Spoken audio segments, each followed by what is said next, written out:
Praise the lord. హల్లెలూయా. ఒక సంవత్సరం ప్రణాళికతో అనుదిన బైబిల్ పఠనం.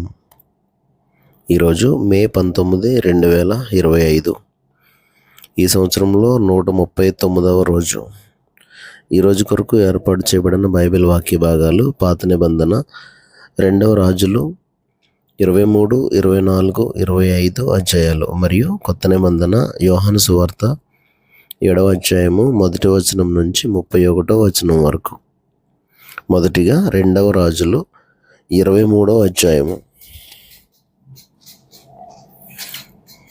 అప్పుడు రాజు యూదా పెద్దలనందరినీ, యెరూషలేము పెద్దలనందరినీ తన యొద్దకు పిలువనంపించి, యూదావారినందరినీ, యెరూషలేము కాపురస్తులనందరినీ, యాజకులను, ప్రవక్తలను, అల్పులనేమి గనులనేమి జనులందరినీ పిలుచుకొని యెహోవా మందిరమునకు వచ్చి వారు వినిచుండగా యెహోవా మందిరమందు దొరికిన నిబంధన గ్రంథంలోని మాటలన్నిటినీ చదివించెను.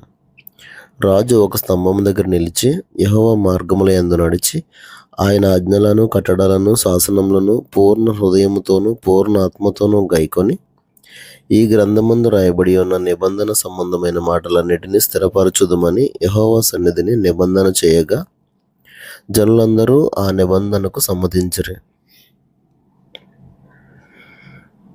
రాజు బయలుదేవతకును ఆషారదేవికి నక్షత్రములకును చేయబడిన ఉపకరణములన్నిటి యెహోవా ఆలయంలో నుండి యువతలకు తీసుకొని రావాలని ప్రధాన యాజకుడైన హిల్కీయాకును 2వ వరుస యాజకులకును ద్వారపాలకులకును ఆజ్ఞేయగా హిల్కీయా వాటిని యెరూషలేము వెలుపల కిద్రోను పొలములో కాల్చివేసి బూడిదను బేతేలు ఊరికి పంపివేశను. మరియు యూదా పట్టణముల యందున్న ఉన్నత స్థలముల్లోనూ యెరూషలేము చుట్టూనున్న చోట్లలోనూ ధూపం వేయుటకై యూదా రాజులు నియమించిన అర్చకులనేమి, బయలునకును సూర్యచంద్రులకును గ్రహములకును నక్షత్రములకును ధూపం వేయువారినేమి అతడు అందరినీ నిలిపివేశను. యెహోవా మందిరమందున్న ఆషారదేవి ప్రతిమను యెరూషలేము వెలుపలనున్న కిద్రోను వాగు దగ్గరకు తెప్పించి కిద్రోను వాగు ఒడ్డున దాన్ని కాల్చి త్రొక్కి పొడుము చేసి ఆ పొడుమును సామాన్య జనుల సమాధుల మీద చల్లెను. మరియు యెహోవా మందిరమందున పురుషగాముల ఎండ్లను పడగొట్టించెను. అచ్చట ఆషారదేవికి గుళ్ళను అల్లు స్త్రీలు వాసం చేయుచుండిరి. యూదా పట్టణంలోనున్న యాజకులందరినీ అతడు అవతలికి వెళ్ళగొట్టెను. గెబా మొదలుకొని బెయేర్షెబా వరకును యాజకులు ధూపం వేసిన ఉన్నత స్థలములను అతడు అపవిత్రపరిచి పట్టణంలో ప్రవేశించు అని ఎడమ పార్శ్వమున పట్టణపు అధికారి అయిన యెహోషువ గుమ్మము దగ్గర నుండి ఉన్నత స్థలములను పడగొట్టించాను. అయినప్పటికీ ఆ ఉన్నత స్థలముల మీద నియమింపబడిన యాజకులు యెరూషలేమందున్న యెహోవా బలిపీఠం వద్దకు రాక తమ సహోదరుల యొద్ద పులుసు లేని ఆహారం భక్షించువారు. మరియు ఎవడైనను తన కుమార్తెనే గాని మొలెకునకు అగ్నిగుండం దాటించకుండానట్లు బెన్ హిన్నోము అను లోయలోనున్న తోఫెతు అను ప్రదేశమును అతడు అపవిత్రం చేశాను. ఇదియుగాక అతడు యూదా రాజులు సూర్యునికి ప్రతిష్ఠించిన గుర్రములను మంటపములో నివసించి పరిచారకుడైన నెతన్మెలకు యొక్క గది దగ్గర యెహోవా మందిరపు ద్వారము వద్ద నుండి తీసివేసి సూర్యునికి ప్రతిష్ఠింపబడిన రథములను అగ్నితో కాల్చివేశాను. మరియు యూదా రాజులు చేయించిన ఆహాజు మేడగది పైనున్న బలిపీఠములను యెహోవా మందిరపు 2 సాలలో మనష్షే చేయించిన బలిపీఠములను రాజు పడగొట్టించి చిన్నాభిన్నములుగా చేయించి ఆ ధూళిని కిద్రోను వాగులో పోయించాను. యెరూషలేము ఎదుటనున్న హేయమను పర్వతపు కుడి పార్శ్వమందు అస్తారోతు అను సీదోనీయుల విగ్రహమునకును, కెమోషు అను మోయాబీయుల విగ్రహమునకును, మిల్కోము అను అమ్మోనీయుల విగ్రహమునకును ఇశ్రాయేలు రాజైన సొలొమోను కట్టించిన ఉన్నత స్థలములను రాజు అపవిత్రపరిచి ఆ ప్రతిమలను తొనకలుగా కొట్టించి ఆషారాదేవి ప్రతిమను పడగొట్టించి వాటి స్థానములను నరశల్యములతో నింపెను.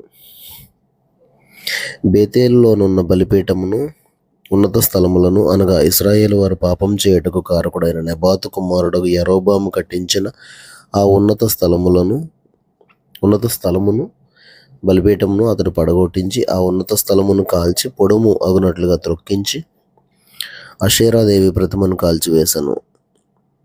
యోషియా అటు తిరిగి అచ్చట పర్వతమందున్న సమాధులను చూచి కొందరిని పంపి సమాధుల్లోనున్న శల్యములను తెప్పించి దైవజనుడు యెహోవా మాట చాటించి చెప్పిన ప్రకారము వాటిని బలిపీఠము మీద కాల్చి దాన్ని అపవిత్రపరిచాను. అంతటా అతడు నాకు కనబడుచున్న ఆ సమాధి ఎవరిదని అడిగినప్పుడు పట్టణపు వారు, అది యూదా దేశము నుండి వచ్చి నీవు బేతేల్లోని బలిపీఠమునకు చేసిన క్రియలను ముందుగా తెలిపిన దైవజనుని సమాధి అని చెప్పిరి. అందుకు అతడు, దానిని తెప్పించుడి, ఎవడునూ అతని శల్యములను తీయకూడదని చెప్పగా వారు అతని శల్యములను షోమ్రోను పట్టణము నుండి వచ్చిన ప్రవక్త శల్యములను తప్పించిరి. మరియు ఇశ్రాయేలు రాజులు షోమ్రోను పట్టణములలో ఏ ఉన్నత స్థలములలో మందిరములను కట్టించి యెహోవాకు కోపం పుట్టించురో ఆ మందిరములన్నిటినీ యోషియా తీసివేసి తాను బేతేలులో చేసిన క్రియలన్నిటి ప్రకారము వాటికి చేశాను. అచ్చట అతడు ఉన్నత స్థలములకు నియమింపబడిన యాజకులనందరినీ బలిపీఠముల మీద చంపించి వాటి మీద నరశల్యములను కాల్పించి యెరూషలేమునకు తిరిగి వచ్చాను. అంతట రాజు నిబంధన గ్రంథమునందు రాసి ఉన్న ప్రకారముగా మీ దేవుడైన యెహోవాకు పస్కా పండుగను ఆచరించుడని జనులకు అందరికీ ఆజ్ఞాపింపగా ఇజ్రాయేలీలకు న్యాయము నడిపించిన న్యాయాధిపతులున్న దినముల నుండి ఇశ్రాయేలు రాజుల యొక్కయు యూదా రాజుల యొక్కయు దినములన్నిటి వరకు ఎన్నడూనూ జరుగునంత గొప్పగా ఆ సమయమందు పస్కా పండుగ ఆచరింపబడెను. ఈ పండుగ రాజైన యోషియా ఏలుబడిలో 18వ సంవత్సరమందు యెరూషలేములో యెహోవాకు ఆచరింపబడెను. మరియు కర్ణపిశాచి గలవారిని, సోది చెప్పువారిని, గృహదేవతలను, విగ్రహములను, యూదా దేశమందును యెరూషలేమునందును కనబడిన విగ్రహములన్నిటినీ యోషియా తీసివేసి యెహోవా మందిరమందు యాజకుడైన హిల్కీయాకు దొరికిన గ్రంథమందు రాసి ఉన్న ధర్మశాస్త్ర విధులను స్థిరపరచుటకై ప్రయత్నం చేశాను. అతనికి పూర్వమున్న రాజులలో అతని వలె పూర్ణ హృదయముతోనూ పూర్ణ ఆత్మతోనూ పూర్ణ బలముతోనూ యెహోవా వైపు తిరిగి మోషే నియమించిన ధర్మశాస్త్రము చొప్పున చేసిన వాడు ఒకడునూ లేడు. అతని తరువాతనైనను అతని వంటి వాడు ఒకడునూ లేడు. అయినను మనష్షే యెహోవాకు పుట్టించిన కోపమును బట్టి ఆయన కోపాగ్ని ఇంకనూ చల్లారకుండా యూదా మీద మండుచూనే ఉండెను. కాబట్టి యెహోవా, నేను ఇశ్రాయేలు వారిని వెళ్ళగొట్టినట్లు యూదా వారిని నా సముఖమునకు దూరముగా చేసి నేను కోరుకున్న యెరూషలేము పట్టణమును నా నామమును అచ్చట ఉంచుదునని నేను చెప్పి ఉన్న మందిరమును నేను విసర్జించదునని అనుకుని ఉండెను. యోషియా చేసిన ఇతర కార్యములను గూర్చియు అతడు చేసిన దానిని అంతటిని గూర్చియు యూదా రాజుల వృత్తాంతముల గ్రంథమందు రాయబడి ఉన్నది. అతని దినముల యందు ఐగుప్తు రాజైన ఫరో నెకో అష్షూరు రాజుతో యుద్ధం చేయుటకై యూఫ్రటీసు నది దగ్గరికి వెళ్ళిచుండగా తన్ను ఎదుర్కొని వచ్చిన రాజైన హోషేయను మెగిద్దో దగ్గర కనుగొని అతన్ని చంపాను. అతని సేవకులు అతని శవమును రథము మీద ఉంచి మెగిద్దో నుండి యెరూషలేమునకు తీసుకుని వచ్చి అతని సమాధి యందు పాతిపెట్టారు. అప్పుడు దేశపు జనులు యోషియా కుమారుడైన యెహోయాహాజును తీసుకుని అతనికి పట్టాభిషేకం చేసి అతని తండ్రికి మారుగా అతనిని రాజుగా నుంచిరి. యెహోయాహాజు ఏలన ఆరంభించినప్పుడు 23 ఏండ్ల వాడై యెరూషలేములో 3 మాసములు ఏలెను. అతని తల్లి లిబ్నా ఊరివాడైన ఇర్మియా కుమార్తెయగు హమూటలు. ఇతడు తన పితరులు చేసినదంతటి ప్రకారంగా యెహోవా దృష్టికి చెడు నడత నడిచెను. ఇతడు యెరూషలేములో ఏలుబడి చేయకుండా ఫరో నెకో హమాతు దేశమందున్న రిబ్లా పట్టణమందు అతనిని బంధకములలో ఉంచి దేశము మీద 50 మనుగుల వెండిని 2 మనుగుల బంగారమును పన్నుగా నిర్ణయించి హోషేయ కుమారుడైన ఎలియాకీమును అతని తండ్రి అయిన హోషేయకు మారుగా రాజుగా నియమించి అతనికి యెహోయాకీమును మారు పేరు పెట్టి యెహోయాహాజు ఐగుప్తు దేశమును కొనిపోగా అతడు అచ్చట మృతి పొందెను.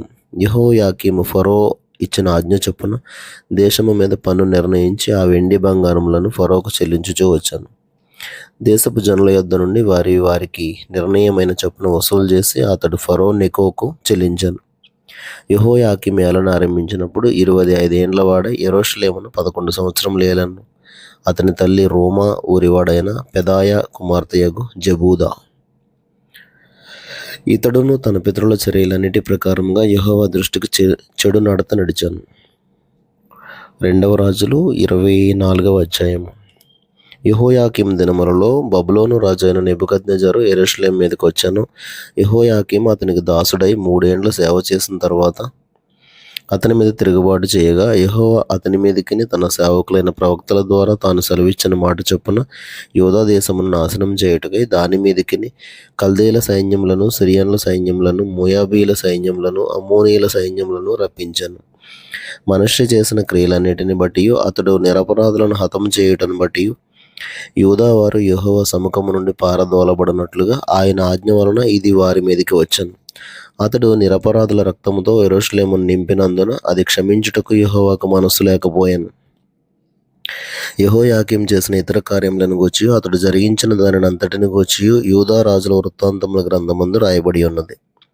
యెహోయాకీము తన పితరులతో కూడా నిద్రించగా అతని కుమారుడైన యెహోయాకీను అతనికి మారుగా రాజు ఆయను. బబులోను రాజు ఐగుప్తు నదికిని యూఫ్రటీసు నదికిని మధ్య ఐగుప్తు రాజు వశమునున్న భూమి అంతటిని పట్టుకొనగా ఐగుప్తు రాజు ఇక ఎన్నటికిని తన దేశం విడిచి బయలుదేరటం మానెను. యెహోయాకీను ఏలన ఆరంభించినప్పుడు 18 ఏండ్ల వాడై యెరూషలేమునందు 3 మాసములు ఏలెను. యెరూషలేము వాడైన ఎల్నాతాను కుమార్తెయగు నిహుస్తా అతని తల్లి. అతడు తన తండ్రి చేసిన దాని అంతటి ప్రకారముగా యెహోవా దృష్టికి చెడు నడత నడిచాను. ఆ కాలమందు బబులోను రాజు అయిన నెబుకద్నెజరు యొక్క సేవకులు యెరూషలేము మీదకి వచ్చి పట్టణమునకు ముట్టడి వేసిరి. వారు పట్టణమునకు ముట్టడి వేయుచుండగా బబులోను రాజు అయిన నెబుకద్నెజరు తానే దాని మీదకి వచ్చాను. అప్పుడు యూదా రాజు అయిన యెహోయాకీనును అతని తల్లియును అతని సేవకులను అతని క్రింది అధిపతులను అతని పరివారమును బయలువెళ్ళి బబులోను రాజు నొద్దకు రాగా బబులోను రాజు ఏలుబడిలో 8వ సంవత్సరమున అతన్ని పట్టుకొనెను. మరియు అతడు యెహోవా మందిరపు ధననిధిలోనున్న పదార్థములను రాజు ఖజానాలనున్న సొమ్మును పట్టుకుని ఇశ్రాయేలు రాజైన సొలొమోను యెహోవా ఆలయమునకు చేయించిన బంగారపు ఉపకరణములన్నిటినీ యెహోవా సెలవిచ్చిన మాట చొప్పున తునకలుగా చేయించి ఎత్తుకుని పోయాను. అదియుగాక అతడు దేశపు జనులలో అతి బేదలైన వారు తప్ప మరి ఎవరునూ లేకుండా యెరూషలేం పట్టణం అంతటిలోనున్న అధిపతులను పరాక్రమశాలులను 10,000 మందిని వీరు కాక కంసాలి వారిని కమ్మరి వారిని చెర తీసుకుని పోయాను. అతడు యెహోయాకీనును రాజు తల్లిని రాజు భార్యలను అతని పరివారమును దేశంలోని గొప్పవారిని చెరపట్టి యెరూషలేము నుండి బబులోను పురమునకు తీసుకుని పోయాను. 7,000 మంది పరాక్రమశాలులను 1,000 మంది కంసాలి వారిని కమ్మరి వారిని యుద్ధమందు తేరిన శక్తిమంతులను అందరినీ బబులోను రాజు చెరపట్టి బబులోను పురమునకు తీసుకుని వచ్చాను. మరియు బబులోను రాజు అతని పినతండ్రి అయిన మత్తన్యాకు సిద్కియా అను మారుపేరు పెట్టి అతని స్థానమందు రాజుగా నియమించాను.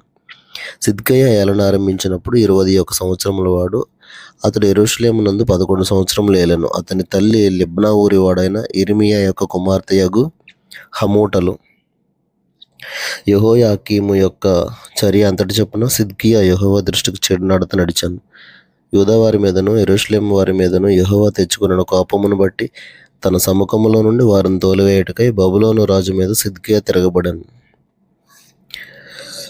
2 రాజులు 25వ అధ్యాయము. అతని ఏలుబడిలో 9వ సంవత్సరమందు 10వ మాసము 10వ దినమందు బబులోను రాజైన నెబుకద్నెజరును అతని సైన్యమంతయును యెరూషలేము మీదకి వచ్చి దానికి ఎదురుగా దిగి దాని చుట్టూను ముట్టడి దెబ్బలు కట్టిరి. ఈ ప్రకారము రాజైన సిద్కియా ఏలుబడి యందు 11వ సంవత్సరము వరకు పట్టణము ముట్టడి వేయబడి ఉండగా 4వ నెల 9వ దినమందు పట్టణంలో క్షామము అఘోరమాయెను.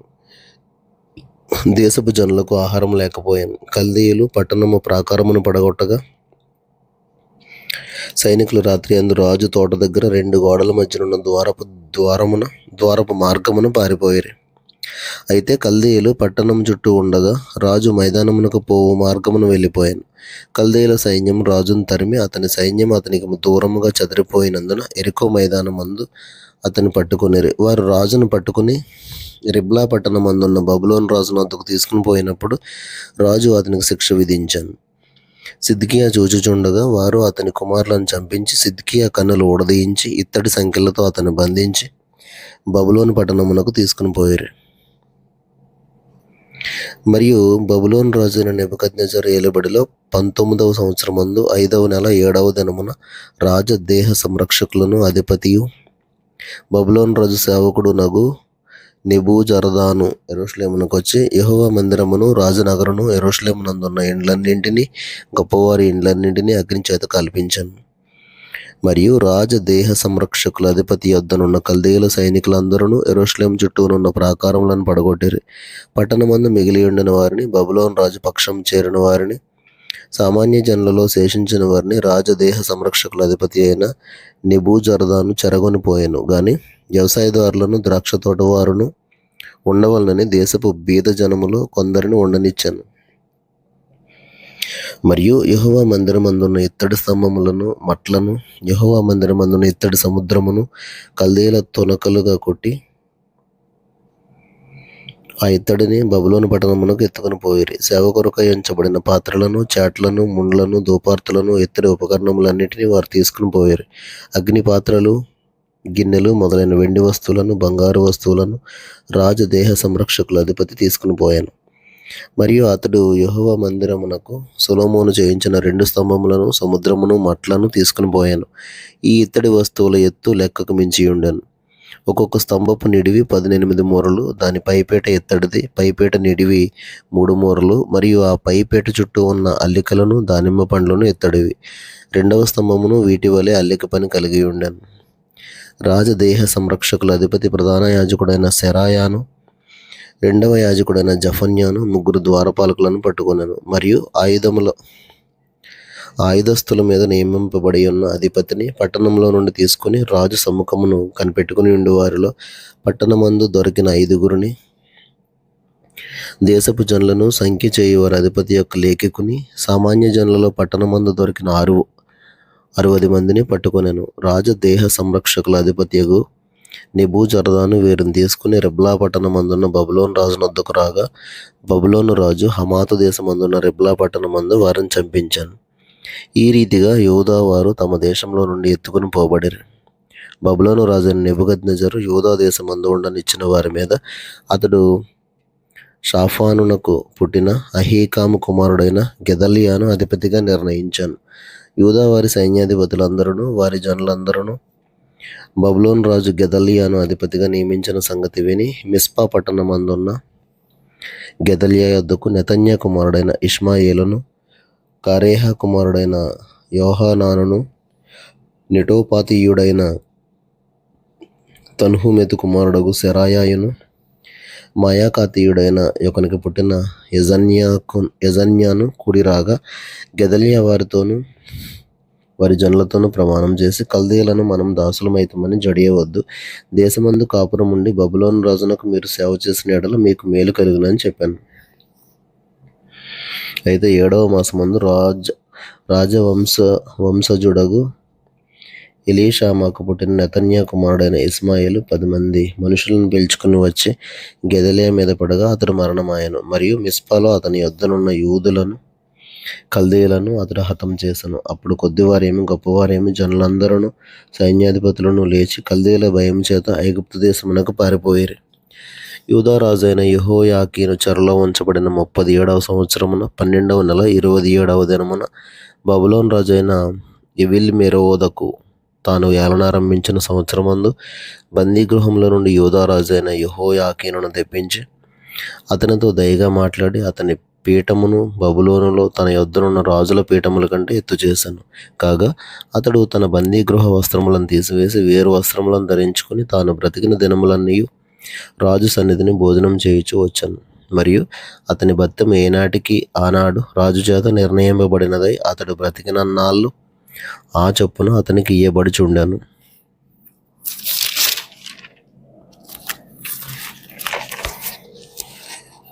క్రొత్త నిబంధన యోహాను సువార్త 7వ అధ్యాయము 1వ వచనము నుంచి 31వ వచనం వరకు. అటు తరువాత యూదులు ఆయనను చంప వెదికినందున యేసు యూదయలో సంచరించనొల్లక గలిలయలో సంచరించుచుండెను. యూదుల పర్ణశాలల పండుగ సమీపించెను గనుక ఆయన సహోదరులు ఆయనను చూచి, నీవు చేయుచున్న క్రియలు నీ శిష్యులను చూచున్నట్లు ఈ స్థలము విడిచి యూదయకు వెళ్ళము. బహిరంగమును అంగీకరింపబడగ ఉరువాడెవడును తన పని రహస్యమును జరిగింపడు. నీవు ఈ కార్యములు చేయుచున్న యెడల నేను నీవే లోకమునకు కనపరుచుకొనుమని చెప్పిరి. ఆయన సహోదరులైనను ఆయన యందు విశ్వాసం ఉంచలేదు. యేసు, నా సమయం ఇంకనూ రాలేదు, మీ సమయం ఎల్లప్పుడూ సిద్ధముగానే ఉన్నది. లోకం మిమ్మల్ని ద్వేషింపనేరదు గాని దాని క్రియలు చెడ్డవని నేను దానిని గురించి సాక్ష్యం ఇచ్చుచున్నాను గనుక అది నన్ను ద్వేషించుచున్నది. మీరు పండుగకు వెళ్ళుడి, నా సమయం ఇంకను పరిపూర్ణం కాలేదు గనుక నేను ఈ పండుగకు ఇప్పుడే వెళ్ళనని వారితో చెప్పాను. ఆయన వారితో ఇలాగున చెప్పి గలిలయలో నిలిచిపోయాను. అయితే ఆయన సహోదరులు పండుగకు వెళ్ళిపోయిన తర్వాత ఆయన కూడా బహిరంగంగా వెళ్ళక రహస్యంగా వెళ్ళెను. పండుగలో యూదులు ఆయన ఎక్కడనని ఆయనను వెదకుచుండిరి. మరియు జనసమూహములలో ఆయనను గూర్చి గొప్ప సనుగు పుట్టెను. కొందరు ఆయన మంచివాడనిరి, మరికొందరు కాడు, ఆయన జనులను మోసపుచ్చువాడనిరి. అయితే యూదులకు భయపడి ఆయనను గూర్చి ఎవడునూ బహిరంగంగా మాట్లాడలేదు. సగము పండుగ అయినప్పుడు యేసు దేవాలయంలోనికి వెళ్ళి బోధించుచుండెను. యూదులు అందుకు ఆశ్చర్యపడి, చదువుకొనని ఇతనికి ఈ పాండిత్యం ఎట్లు వచ్చునని చెప్పుకొనిరి. అందుకు యేసు, నేను చేయు బోధన అది కాదు, నన్ను పంపిన వానిదే. ఎవడైనను ఆయన చిత్తం చొప్పున చేయ నిశ్చయించుకున్న యెడల ఆ బోధ దేవుని వలన కలిగినదో లేక నా అంతట నేనే బోధించుచున్నానో వాడు తెలుసుకొనును. తనంతట తానే బోధించువాడు స్వకీయ మహిమను వెదకును గాని తన్ను పంపిన వాని మహిమను వెదకువాడు సత్యవంతుడు. ఆయన యందు ఏ దుర్నీతియు లేదు. మోషే మీకు ధర్మశాస్త్రం ఇయ్యలేదా? అయినను మీలో ఎవడునూ ఆ ధర్మశాస్త్రమును గైకొనడు. మీరెందుకు నన్ను చంపజూచుచున్నారని వారితో చెప్పాను. అందుకు జనసమూహము, నీవు దెయ్యం పట్టిన వాడవు, ఎవడు నిన్ను చంపజూచుచున్నాడని అడగగా, యేసు వారిని చూచి, నేను ఒక కార్యం చేసి తిని అందుకు మీరందరూ ఆశ్చర్యపడుచున్నారు. మోషే మీకు సున్నతి సంస్కారము నియమించెను. ఈ సంస్కారం మోషే వలన కలిగినది కాదు, పితరుల వలననే కలిగినది. అయినను విశ్రాంతి దినమున మీరు మనుష్యునికి సున్నతి చేయుచున్నారు. మోషే ధర్మశాస్త్రము మేరకుండునట్లు ఒక మనుషుడు విశ్రాంతి దినమున సున్నతి పొందును గదా. ఇట్లుండగా నేను విశ్రాంతి దినమున ఒక మనిషిని పూర్ణ స్వస్థత గలవానిగా చేసినందుకు మీరు నా మీద ఆగ్రహపడుచున్నారేమి? వెలిచూపును బట్టి తీర్పు తీర్చక న్యాయమైన తీర్పు తీర్చుడనెను. యెరూషలేము వారిలో కొందరు, వారు చంప వెదకువాడు ఈయనే కాడా? ఇదిగో ఈయన బహిరంగంగా మాట్లాడుచున్నను, ఈయనను ఏమనరు? ఈయన క్రీస్తని అధికారులు నిజముగా తెలుసుకునియుందురా? అయినను ఈయన ఎక్కడివాడో ఎరుగుదుము. క్రీస్తు వచ్చినప్పుడు ఆయన ఎక్కడివాడో ఎవడునూ ఎరుగడని చెప్పుకొనిరి. కాగా యేసు దేవాలయంలో బోధించుచు, మీరు నన్ను ఎరుగుదురు, నేను ఎక్కడివాడనో ఎరుగుదురు. నా అంతట నేనే రాలేదు, నన్ను పంపినవాడు సత్యవంతుడు, ఆయనను మీరు ఎరుగరు. నేను ఆయన యొద్ద నుండి వచ్చుతిని, ఆయన నన్ను పంపెను గనుక నేను ఆయనను ఎరుగుదునని బిగ్గరగా చెప్పాను. అందుకు వారు ఆయనను పట్టుకుని యత్నం చేసిరి గాని ఆయన గడియ ఇంకనూ రాలేదు గనుక ఎవడునూ ఆయనను పట్టుకొనలేదు.